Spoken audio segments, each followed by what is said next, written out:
1, 2, 3, 4, 5. I got your heads. That should be enough. Okay, Marissa, you're on. Walking by a pet store when suddenly a movement in the window catches your eye. You turn to look, and you see a swarm of fluffy, adorable puppies. One of them wiggles from the playful others and makes its way up to the window to wag its tail at you. Maybe you decide to take this puppy home. Unbeknownst to you, this lovable puppy came from a puppy mill.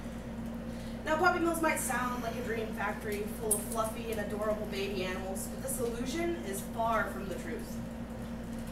Puppy mills are a very real problem in America today, and not only do they affect the animals inside of the mills, but they affect all of America.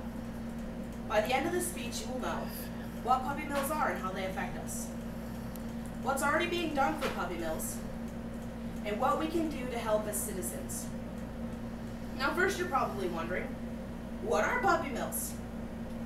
Puppy mills are facilities that breed dogs and other animals like cats for a profit. To maximize these profits, they disregard the emotional and physical health of the animals. According to the U.S. Humane Society, there are at least 10,000 puppy mills in operation in the U.S. today. That's 10,000 puppy mills. And in these puppy mills, animals are treated like a cash crop. Throughout their lives, they're confined to foul, overcrowded cages where they have little shelter from harsh elements and no choice but to sit and sleep in their own filth. The HSUS have been involved in several puppy mill rescues where the ammonia levels from the urine inside of buildings with stacked cages were so high that the rescue workers had to wear respirators. These animals often suffer from malnutrition due to unsanitary food and water, or they just aren't given food and water. They receive little to no veterinary care when they are sick or hurt because the people either don't want to pay the bills for it or they don't want their business discovered.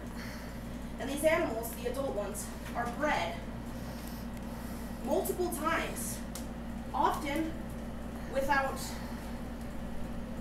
breaks in between litters for the female to recover. And when they are no longer able to produce, they are destroyed. This is the kind of life that these animals face. Though the animals are the true victims here, the outside world is also affected. Puppy mills contribute to the overpopulation of the pets outside. Also, they ruin the lives of countless animals. Baby animals inside of puppy mills are taken away from their mothers at such a young age that they often develop behavioral problems that later become a part of the puppy's personality. And these places are so filthy that these animals leave here with infectious, deadly diseases. That means that not only is that puppy that you just brought home terribly sick, but now so are your other animals. Say you had a dog and a puppy that you just brought home. Your little puppy is sick, and now your older dog, who's been here forever, maybe never even heard of a puppy mill, never seen one, never known of one.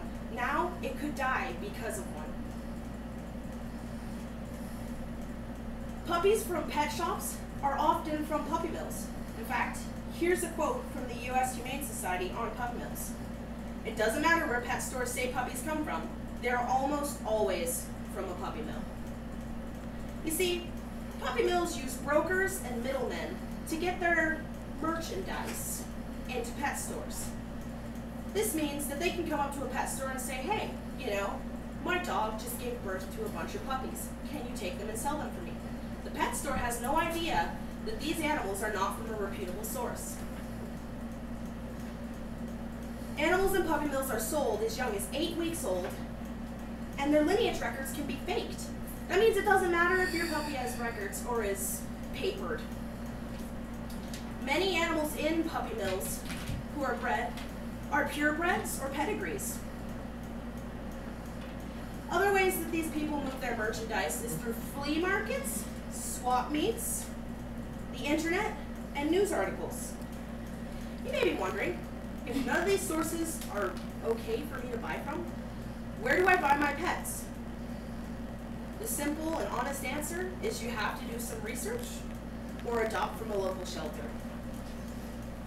Paws.com offers the following list of red flags to look for when you're searching for a new pet.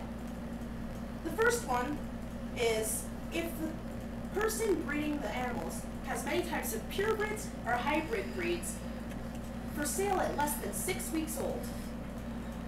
The second is if the person is reluctant to show you the entire premises on which these animals are bred and kept. They can hide things, and if you don't see the entire premises, you don't know what's going on.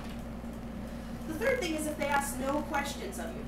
Anybody who's a responsible breeder is going to ask you questions. If they're looking to give away the baby of one of their precious pets, they're going to make sure that it's going to a good home. If they don't ask you any questions, be concerned.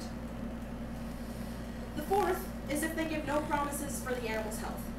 If you walk up and they're like, you know, I don't give any promises that this animal is going to be perfectly healthy, don't take that pet. They should give you the puppy's medical history along with the name of the veterinarian who is taking care of the puppy. Also, never buy from a breeder with a waiting list. Despite these things that still go on, there are things being done for these animals. Remember when Petco used to sell puppies and kittens? They got rid of that part of their store because they couldn't be certain that they were buying puppies and kittens from a reputable source. So they replaced it instead with an adoption center for animals from shelters. Instead of supporting the puppy mills, they now support our local shelters. Also, the Humane Society is supporting legislative acts against puppy mills. That's right, puppy mills are legal.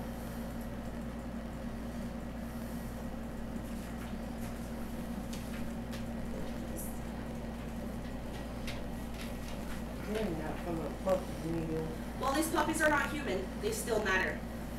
They are still members of our society and they need our help. They may not have voices, but they are asking for our assistance, and it's up to us to help them. The handouts I just gave you list ways that you can help.